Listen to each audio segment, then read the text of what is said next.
Gracias, Iván. Buenos días a todos. Buenas tardes ya, ¿eh? Eres mi respirar. Y aquí nosotros con las mascarillas. Vamos a ver. Damos gracias al Señor que tener su Espíritu en nuestras vidas y poder respirarle no trae sino salvación, salud espiritual y vida eterna. Así que no habrá mascarillas cuando tengamos que estar con el Señor, seguro. Y esperemos que dentro de poco tampoco las tengamos que tener aquí. Pero de momento estamos con ellas. Hay algo a lo que todos tenemos bastante miedo. Y las mascarillas en la prueba, ¿no? Es a la muerte, al dolor, al sufrimiento, a la enfermedad. Y a ello se dedicaban los filósofos en Atenas, casi 5 siglos antes de Cristo, con teorías y con disquisiciones y con,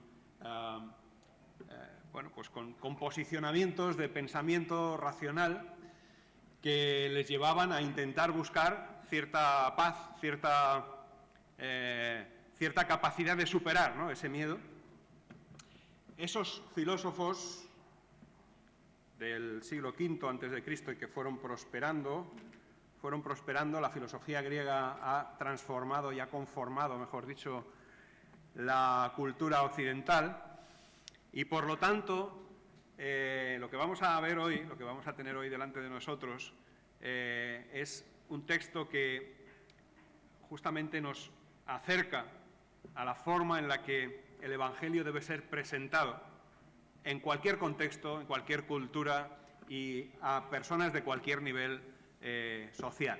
Así que con mucha alegría tenemos esta mañana este pasaje, la segunda mitad del capítulo 17.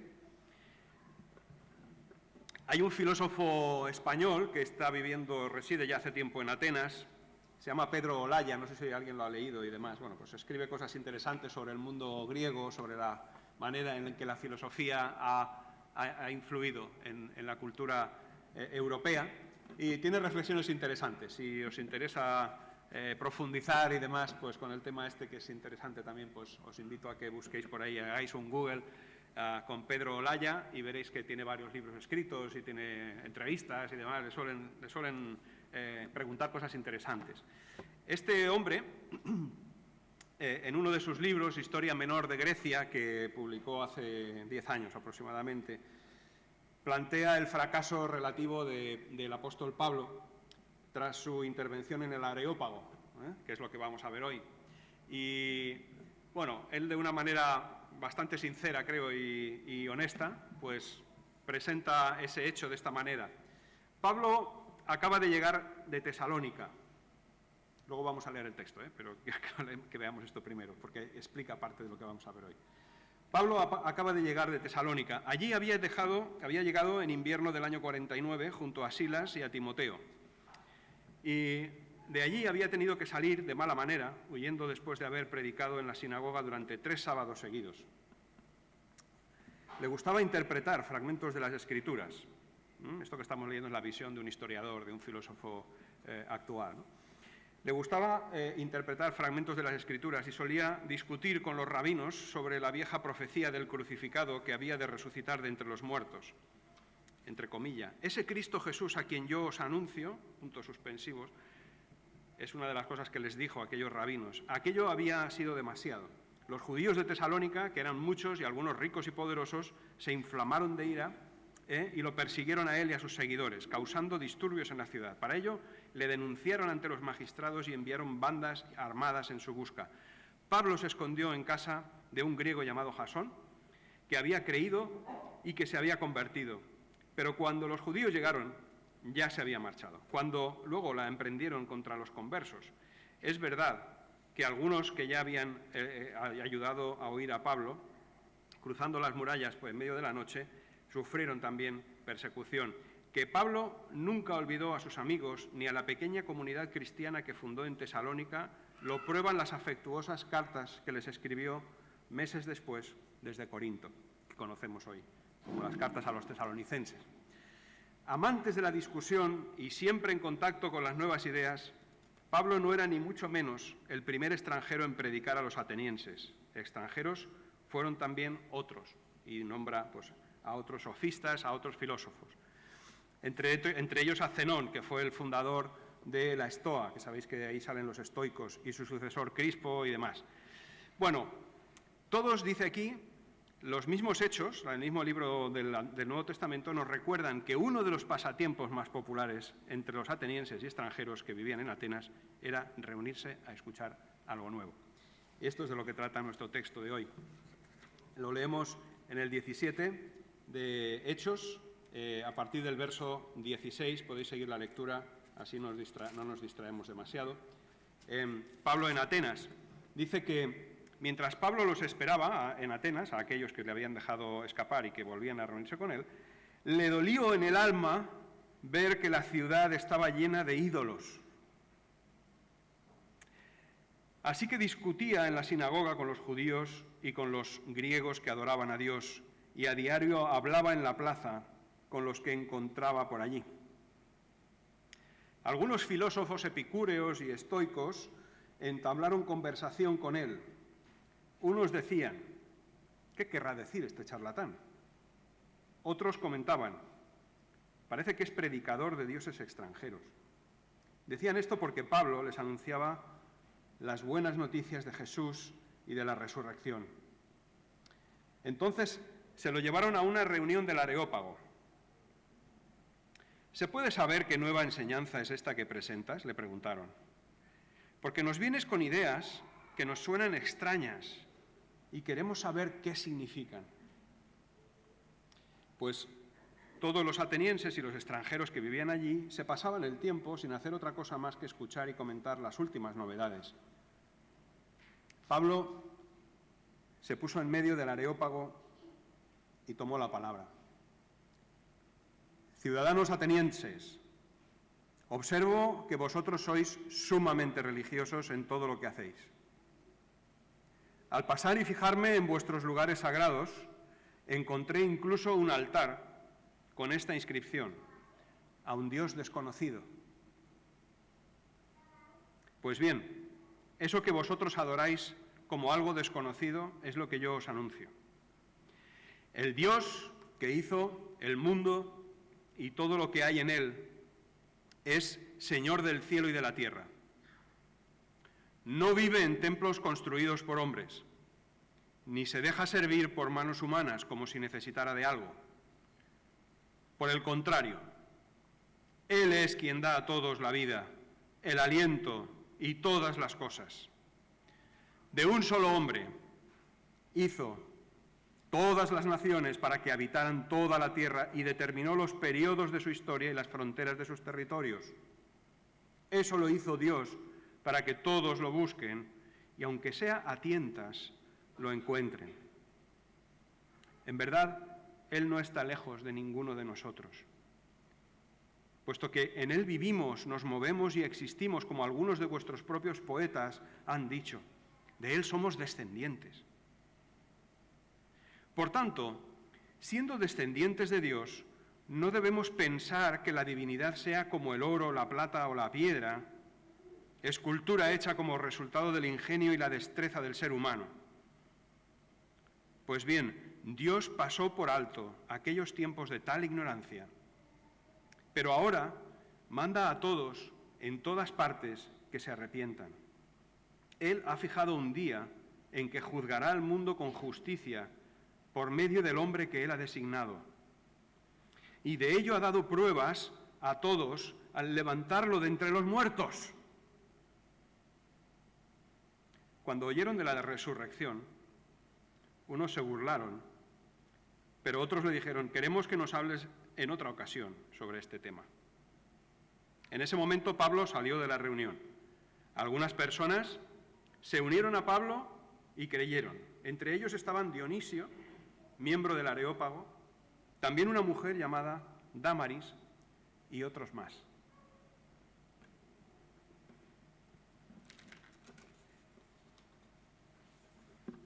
El Evangelio se anuncia a todos, a todo hombre y mujer, en todo tiempo y lugar. ¿Estamos ¿Estamos preparados para anunciarlo, para ser parte de ese anuncio? ¿Estamos preparados para recibir ese evangelio, si no lo has recibido todavía?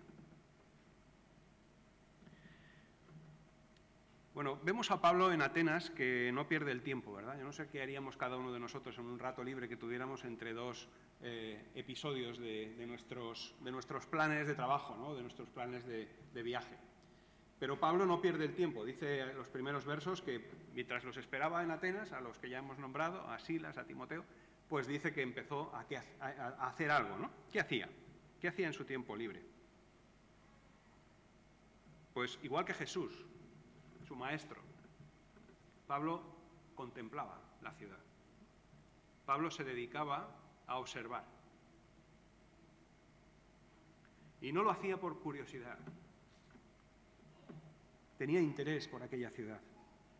Pablo, igual que Jesús, su maestro, estaba interesado en todo lo que pudiera pasarle a las personas que él podía alcanzar, a quienes él podía hablar. Jesús, como nos narran los evangelios, recorría las calles y las aldeas, iba de casa en casa, conociendo personas, preguntando cómo se sentían, qué hacían, qué creían, qué les pasaba. Y Pablo, como buen discípulo de Jesucristo, hacía lo mismo. Nosotros somos discípulos de Cristo, ¿no? ¿Qué significa ser discípulo? No es solamente ser un alumno que absorbe conocimientos o absorbe ideología. No es, por supuesto, ser practicante de ninguna religión, ser discípulo de Cristo, del que se preocupa por sí mismo, por cumplir con ritos, por ser puro, por ser santo. No va de esto, ser discípulo de Cristo. Ser discípulo de Cristo es caminar, es admirar, es descubrir, imitar, actuar, vivir como el Maestro. Y Pablo muestra esas señales de discipulado maduro, observando la ciudad. ¿Qué vio Pablo? Vio, nos dice el texto, la ciudad llena de ídolos, o otras traducciones dicen entregada a la idolatría. Y eso produjo en él un sentimiento, produjo en él una reacción, primero emocional y después que le movió a la acción, ¿no? ¿Cuál fue esa? Dice aquí, en algunas traducciones, que le dolió en el alma, es la traducción que he leído yo, le dolió en el alma. Otras dicen que se enardeció. Otras dicen que su espíritu se deshacía dentro de él. Hay varias maneras de traducir una palabra difícil de traducir del griego, que, eso sí, se utiliza exclusivamente en la, digamos, versión original de la Biblia que tenemos, que se llama la Septuaginta, que es la primera traducción que hubo al griego de todos los textos del Antiguo Testamento. En esa versión se eligió la misma palabra que tenemos aquí en Pablo para describir una cosa, para describir cómo se siente el Santo de Israel, el Creador del universo, ante el abandono de su pueblo, cuando sus hijos, sus criaturas, adoran a otro Dios, se olvidan de él, lo rechazan. Ponen en el lugar que solo le corresponde a él a otros que no tienen el mérito.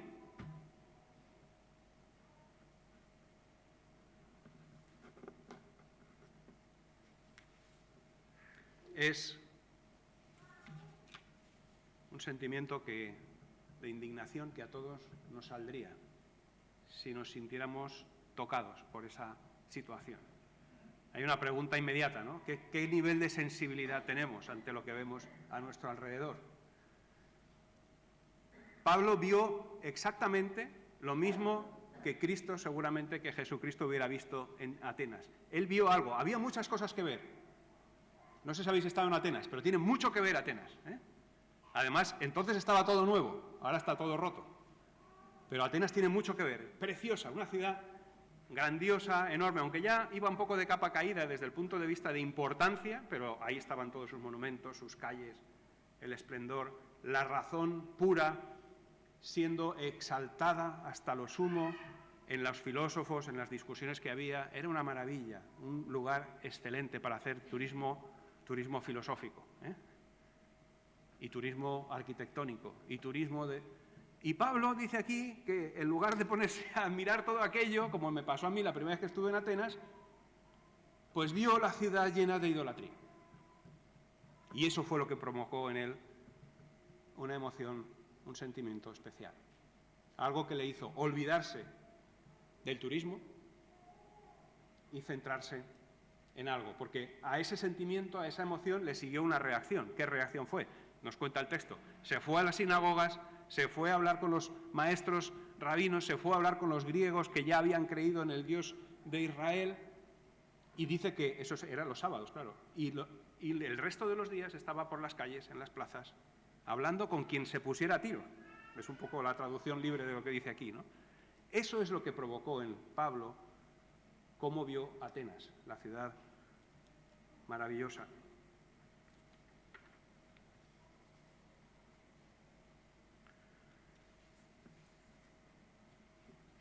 Dice el texto que también disputaban con él algunos filósofos, epicúreos y estoicos. Y algunos decían, ¿qué quiere decir este palabrero, este charlatán? No tomaban en serio lo que él decía. Les daba la impresión de que eran cosas que no tenían mucho sentido, básicamente.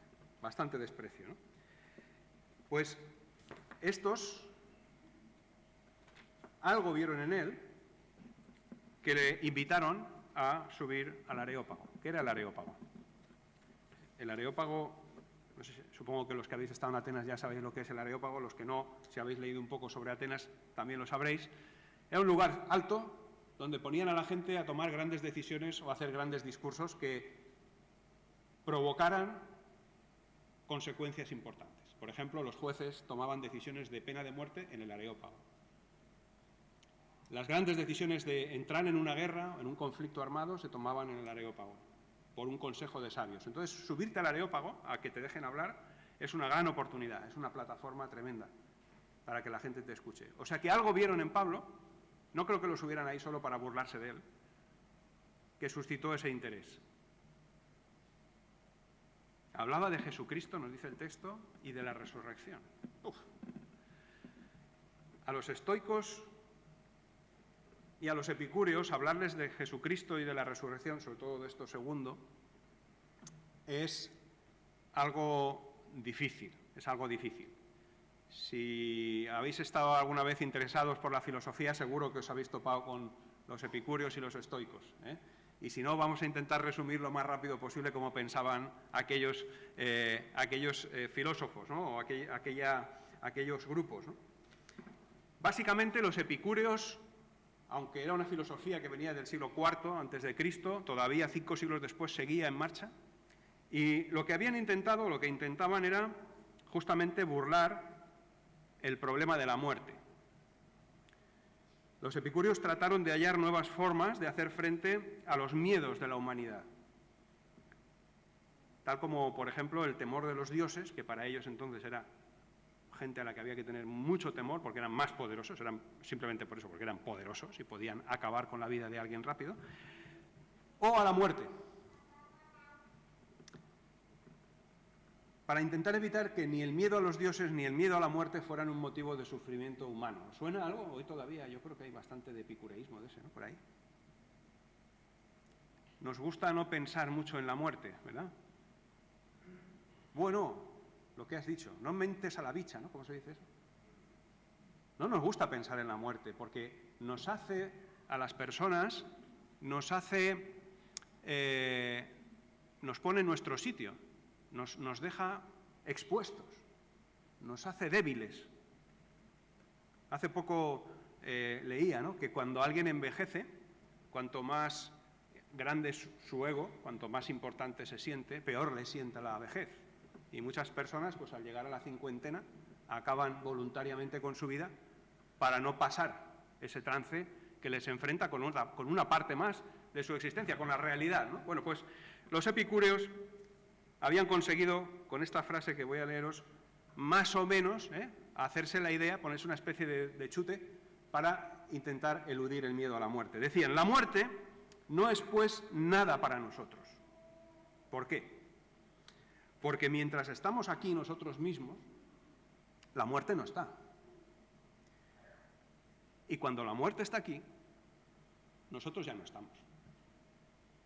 Así que como nunca me voy a enfrentar con la muerte, pues debo de ser feliz.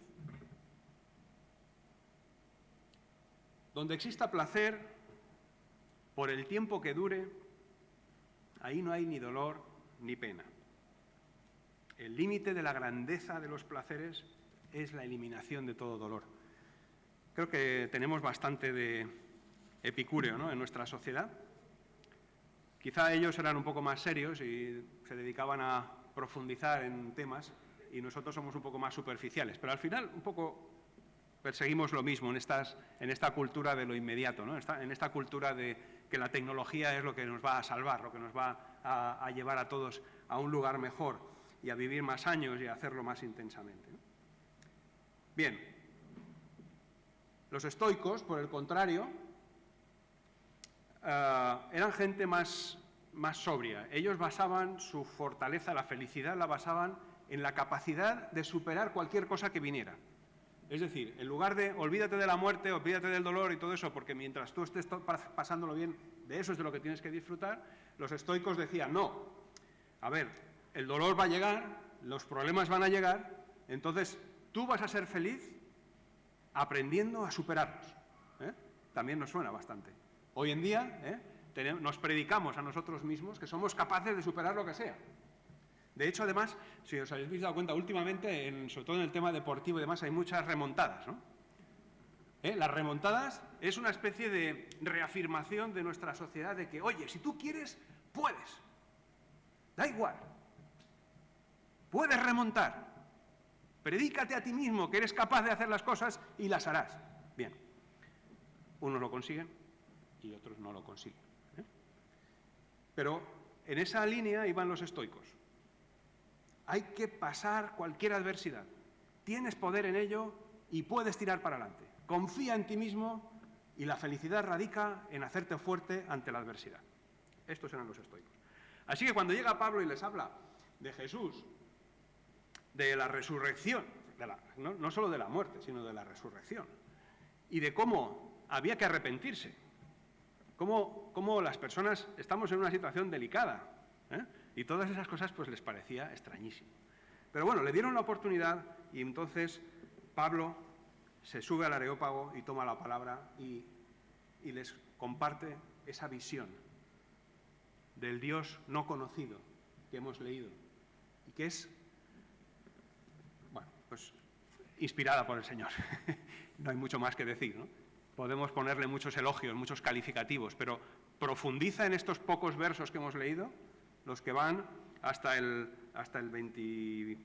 32, profundiza en ellos y te darás cuenta cómo Pablo había no solo captado quiénes eran los estoicos, quiénes eran los epicúreos, en qué pensaba la sociedad ateniense, cuáles eran las preocupaciones que tenían.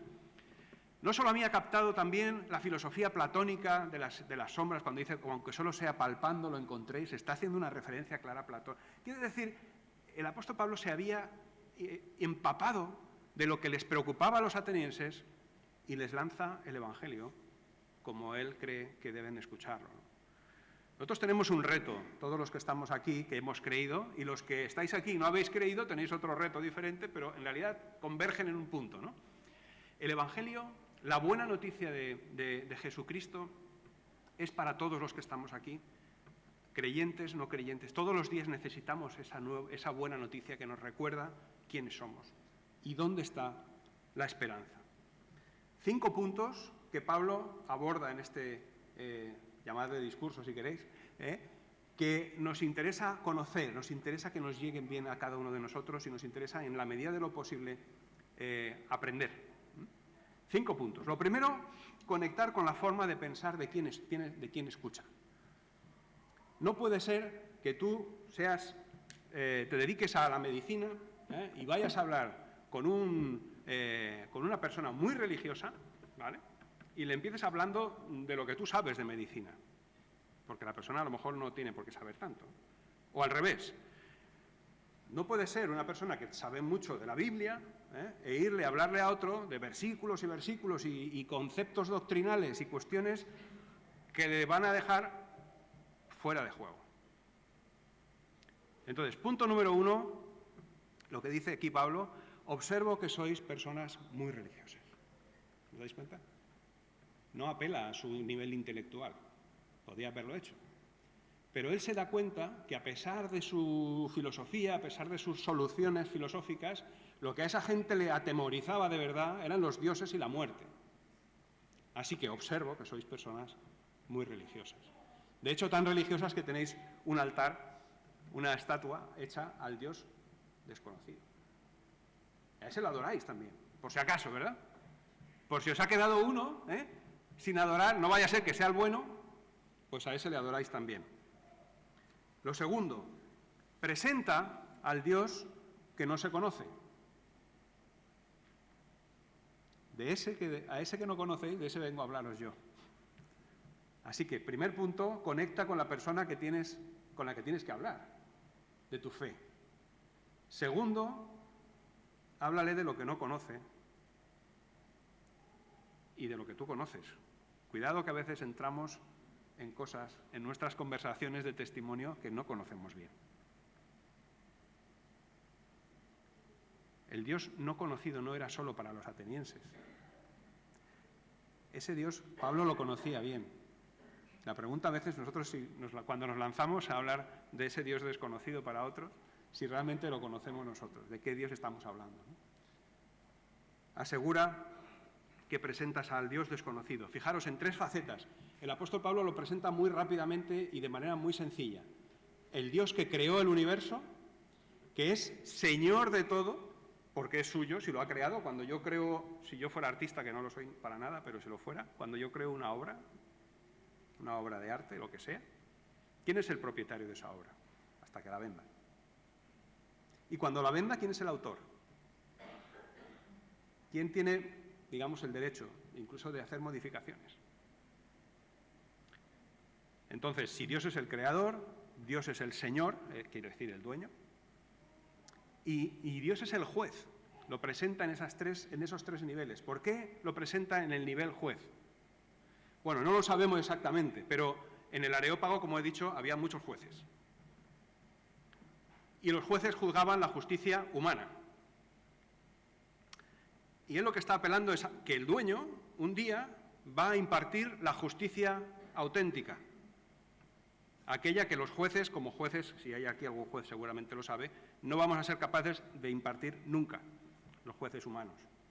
Porque no tenemos todo el conocimiento, porque no lo sabemos todo, porque no podemos dictar sentencias sobre todo. Por eso, ellos y nuestros contemporáneos, sobre todo, tenemos a veces las ideas un poco cambiadas sobre lo que significa ser pecador, el pecado.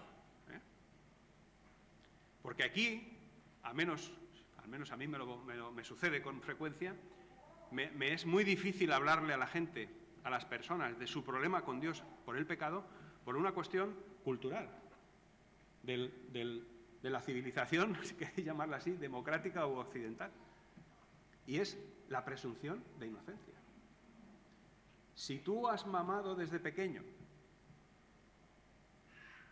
que para que alguien te pueda acusar de algo tiene que demostrarlo, o si no, no hay nada que hacer. Tenemos que tener un cuidado especial cuando presentamos el problema del pecado y del juicio de Dios y de la justicia de Dios a las personas que nos rodean, porque a veces no nos entienden. Tú eres pecador, tienes un problema, vas a ir al infierno. Cualquier cosa que le queramos decir a alguien que le asuste. Lo primero que viene a la cabeza es decir, demuéstramelo. Sin pruebas no me vengas a decir que yo soy pecador.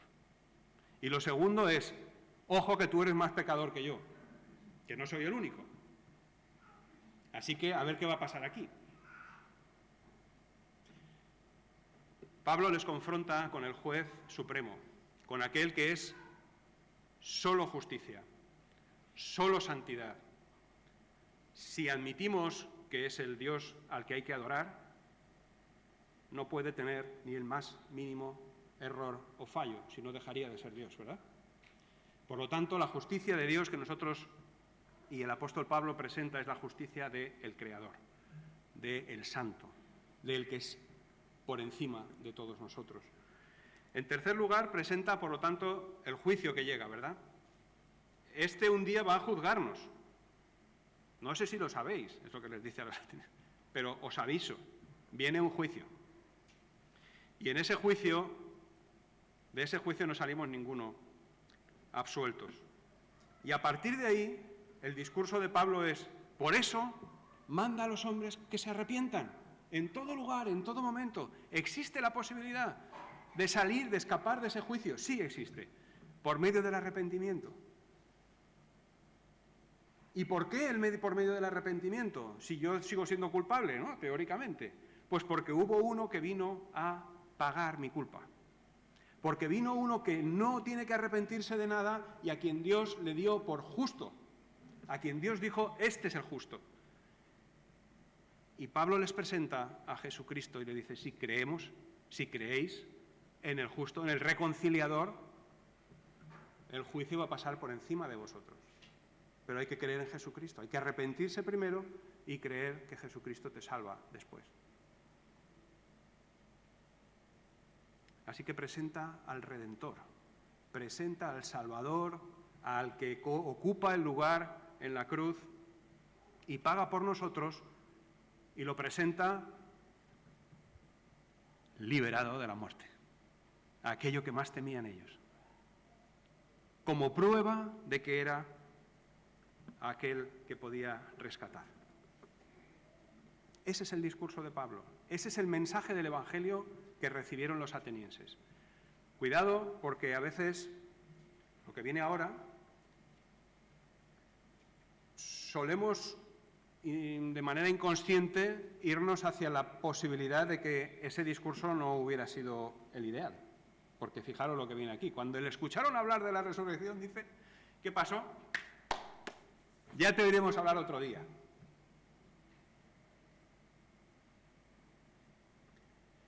Pero el éxito del mensaje del Evangelio no se mide por el número de personas que creen en ese momento. Se mide por lo bien o mal que hayamos presentado el Evangelio, por la oportunidad ganada o perdida que hayamos podido tener al presentar el Evangelio, con fidelidad, sin retorcer, sin ocultar nada, sin exagerar y espantar a la gente, por supuesto, con honestidad, con la convicción de que lo que presentamos no es a nosotros mismos, sino a uno que es poderoso. Y como dice la palabra, ¿no? A uno que obra en las personas de manera interior, de manera íntima, y convence de pecado, de justicia y de juicio. En ese estaba pensando el apóstol Pablo cuando hablaba, no en lo que le fueran a aplaudir los del Areópago, no en cuántos seguidores iba a tener después de aquel discurso, que por cierto, al menos se mencionan dos nombres, ¿no? Dionisio, juez del Areópago, que llegó a ser obispo de Atenas, y una tal Dámaris, que luego es mencionada también por la historia de la Iglesia como alguien que fue un pilar de la Iglesia en Atenas. Así que, y algunos otros que no salen los nombres. Así que con ese pequeño grupito es con el que el Evangelio empezó a surgir y empezó a moverse también por una ciudad llena de idolatría, llena de filosofía y culto a la razón, que no está mal, pero que le falta el arrepentimiento. La razón humana no es suficiente, ¿verdad? Por eso Pablo les anuncia un discurso, un evangelio, una buena noticia que no apela solo a la razón, y una posibilidad real de que el evangelio circule por Atenas y por medio de todo aquel que lo acepte. Así que 5 preguntas nos quedan, que nos quedaría por plantearnos y por dejarlas ya con vosotros para reflexión.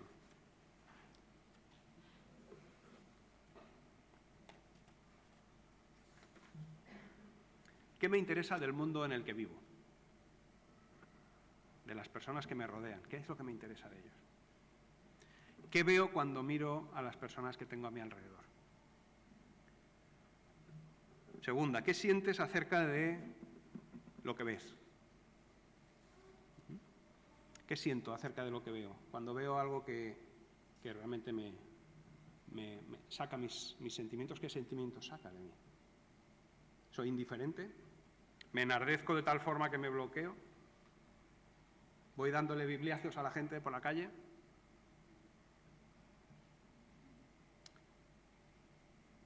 ¿En qué influyen estas dos preguntas en mi día a día? ¿Cómo me comporto yo viendo lo que veo y observando lo que observo y lo que me interesa de este mundo, ¿no? Cuarta pregunta, ¿cuánto conozco yo al Dios desconocido? Se supone que tengo que ser testimonio suyo, ¿no? ¿Cuánto de cerca estoy de ese Dios a quien me gustaría anunciar? A veces no lo conozco lo suficiente, o no tengo la comunión, la relación íntima con Él suficiente para atreverme a hablar a otros. Y finalmente, ¿estoy preparado para presentar el Evangelio en mi entorno? La respuesta es que es el Espíritu Santo el que te da el poder, el que te da la fortaleza. Pero tú necesitas estar predispuesto a que Él te utilice, ¿no? Y es aquí donde la pregunta se nos tiene que hacer real, ¿no? Cada día. Al que no cree, se le tiene que hacer real una pregunta. ¿Estoy preparado para creer?